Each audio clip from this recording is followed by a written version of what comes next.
what's the difference between two extremely popular Nitro buggies?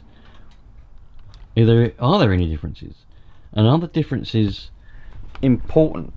Well, let's have a look, and I'll explain some of the differences between the very popular Kyosho MP9 and the equally as popular Hobao Hyper7.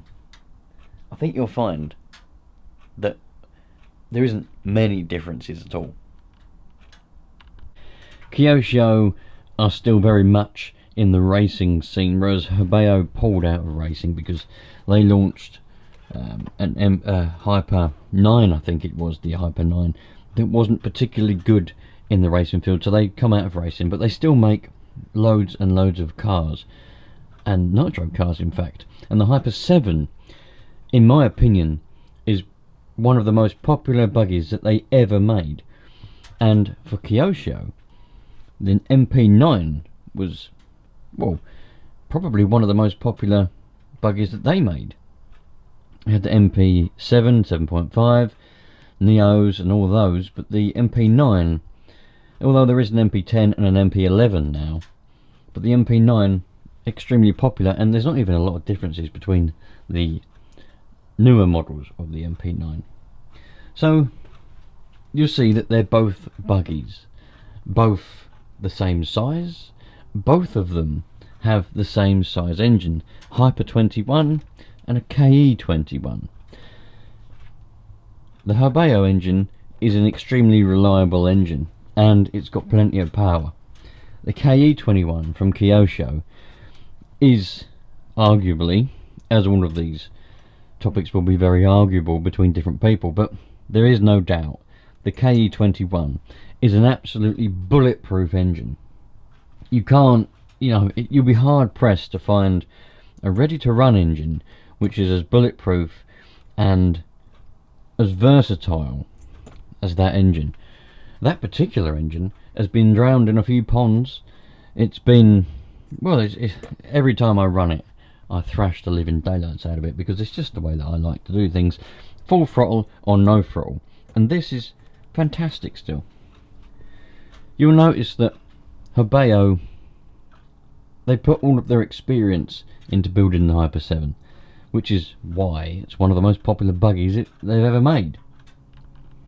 You'll find that most people, when they go and they want to go and buy a Nitro buggy, they tend to gravitate towards a Hyper 7 because they're just simple. They're simple, but they're very effective. They're bloody powerful, very, very stable, and they're just strong. And it doesn't help that a lot of people have them, because people are sheep and they follow other people. So let's take the covers off. Let's take the body shells off and see what we've got on the inside. So you'll notice that with this particular Hyper 7, there is no air filter, but I've got to put one of them on. It's just your ordinary buggy design. There's not a lot difference. You've got two servos. You've got a very, very well designed and well thought out radio tray and battery box. Very good design. Makes it quite easy to do things. The engine mounting system that Hobao use is ridiculous, and there's a couple of other companies that have followed along with this. They've used this engine mounting system for a very, very long time, and I don't know why they use it, because it's stupid, but they do, and it obviously works. Other than that, everything is well thought out, strong, and it's all a good design. Underneath, you've got your usual buggy chassis that you would expect to find on most buggies. Plastic axles, very good suspension, and what more could you ask for, really? What are the differences between this and the MP9 then? I don't know. Let's find out together. I don't know why you're asking me. I ain't got a clue. I'm winging it, man. I'm winging it. I'm just going to have a look the same as you are and see what I find. Right. Let's take that off. So, you may notice that there is a small design difference with the MP9 compared to the Hyper7 in the way of the battery train radio box. If we turn it around this way so it's a little bit easier to see, and this is not the standard air filter for it, by the way. Would have come with a little Kyosho one, which I took off. There it is. I took it off because it needs it's all started to split there. I've had it so long. But that's the original air filter that it would have come with. I'll just jam that one on for the time being. I need to get a new boot here. It's all cracking up, letting in a load of dust, which isn't good. So we've got different design radio trays. The Hyper7 has it here and here. This is on a hinge. It comes up. That's not on a hinge. That's the receiver in here, and on and off switch, and the battery goes in there. But with the MP9, you got clips, which is a lot better than having screws because it's easier to access. R clips, take that out, hinge comes up, battery, receiver, battery, and another clip, hinge comes up, away you go, on and off switch. Very, very good design. They've well thought out. There's a lot of companies that don't think radio trays and battery boxes through very well on their models, and it makes it difficult for you to run cables, difficult to put the receiver and battery in. They're too small quite often, but Kyosho thought that through very well, and so did Hobao. Think their one through particularly well as well. And I don't know what that's for, probably for something else. Two servos in relatively the same position. These ones are slightly more kicked out, but these ones are, there's not a lot of difference. We got, well, obviously, I'm not entirely sure what servos this would have come with when it was brand new, but at the moment it's got Savox servos because somebody's changed them in the past. This one has still got the original Kyosho servos, although I've had this buggy for a number of years, probably 5 or 6 years now, and the original Kyosho servos still serve fantastically, even though they have taken a beating, and they've been drowned in a pond a couple of times as well. So yeah, that's probably all the differences that you're going to find. The KE21 comes with pull start standard. You can get the Hyper21 with a pull start. This particular one's got a roto start on it because the person who owned it before was a bit lazy. But other than that, everything is roughly the same. You've got your standard buggy, diff in the middle, 2 disc brakes, diff in the middle, 2 disc brakes. Steering is the same design. Your shaft driven, the same. Shaft driven, the same. Diffs, suspension, all roughly the same. They will be, for example, the shocks are slightly fatter on the Kyosho than they are on the Hobao, but those are just small differences. We're talking about ready to run buggies here, so we're not really talking about racing. If it was on about race buggies, those differences would matter, but for ready to run they don't really matter. You're probably wondering, what's the weight difference? Which one weighs more? I don't know, and I don't care. And neither should you if it's ready to run. If you're racing, okay, that's a different story. But you're not, are you? Not if you're getting one of these.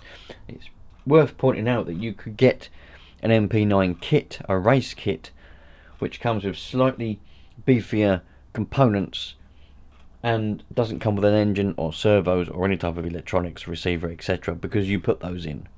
But the kit, you build the car, use your own diff oils, use your own thread locks, that kind of stuff. This one is a ready to run car. It came with that KE21, as was this. You could buy, don't know if you still can, but you could buy the Hyper7 as a kit form as well, ready for racing without engine or electronics, but don't know if they've discontinued that. I haven't got a clue. Probably should find out, but I don't want to. This one would have been a ready to run. And yeah, it's as simple as that. There's not a lot of differences. So those of you that are asking me, what one should I get? Should I get an MP9, a Hyper7? I don't know. What's the difference? There ain't a lot of difference. If you want a buggy, just go and get yourself a buggy. Get yourself one which is a good branded one. Don't get one of the cheap ones off of Nitro Tech or some other place, because it'll break, it won't be very good, you'll be disappointed, it'll be a waste of money, and it will put you off of the hobby. You want to get yourself a good quality buggy so that you don't get disappointed with it, and it doesn't put you off the hobby of Nitro. I think that's the reason why a lot of people say that Nitro's no good, because they choose the wrong one. They choose a cheap crap one. They choose one that's just going to break. They choose one which is not going to work very well, and then they just tie it all with the same brush and say, oh, Nitro's no good, it never works. It's because of the one that you picked. So the differences between the MP9 and the Hyper7 are very, very small. I wouldn't say they're even worth worrying about. If you ask me which one would I pick out of the two, I would definitely pick the Kyosho MP9. 100% I'd pick the MP9. Really only because, two reasons. One, I really like the KE21 engine. It's bloody fantastic.